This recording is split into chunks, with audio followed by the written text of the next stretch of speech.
আসসালামু আলাইকুম ওয়া রাহমাতুল্লাহি ওয়া বারাকাতুহু। আলহামদুলিল্লাহ, আমাদের একটি এক্সপেলার মেশিন রেডি করা হয়েছে, যেটা খুব শীঘ্রই গ্রাহকের কাছে পৌঁছে যাবে। এটার চেম্বার হচ্ছে প্রায় 22 ইঞ্চি। তো ইনশাআল্লাহ আপনি সেটা দেখাবো। চলেন শুরু করা যাক।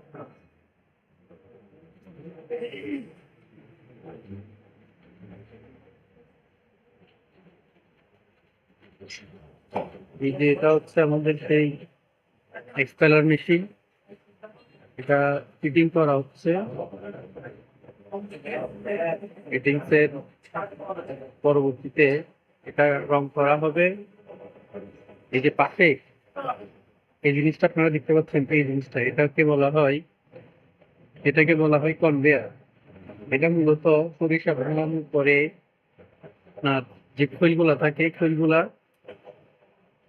এখানে যে আমরা সরিষাগুলো দেওয়া হয়, এখান থেকে সরিষা ভাঙানোর পরে যে খৈল বের হয়, খৈলগুলা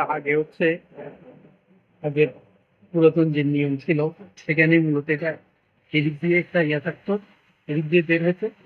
সেটা আমার পরে কোনো একটা কিছুতে করে বা কোনো একটা বালতিতে করে পরবর্তীতে এখানে দাগ যেটাতে হচ্ছে আবার হচ্ছে এটা তুলে রাখতে হচ্ছে। কিন্তু এখন বর্তমান আমরা যে সিস্টেম আলহামদুলিল্লাহ ডেভেলপ করেছি, এই কনভেয়ারের মাধ্যমে অটোমেটিক সিস্টেমে সেটা মূলত এই যে কনভেয়ার, যেটাতে আপনার ঘুরিয়ে সে অটোমেটিক্যালি এই যে আপনার যে টাইমটি, এটা এখান থেকে শরীরটা মূলত কি হয়, পিঠা হয়, ওখানেই সে পৌঁছাই দেয়।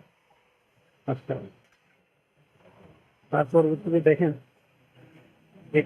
এই যে প্রিমিয়াম গুলো দেখতেছেন, প্রিমিয়াম গুলোতে হচ্ছে মূলত এখানে আপনার চেন থাকবে, চেনের মাধ্যমে এটা হচ্ছে ঘুরবে। এখানে মোটর থাকে, মোটরটা আবার আমাদের এখানে জাহাজের হেভি গিয়ার থাকে, জাহাজের হেভি গিয়ারের মাধ্যমে এটাকে এই যে প্রিমিয়াম সেটাকে কন্ট্রোল করবে এবং একটা নির্দিষ্ট একটা স্পিডে এটাকে কি করবে, ঘোরানোর পরে মূলত এটা চলবে আর কি।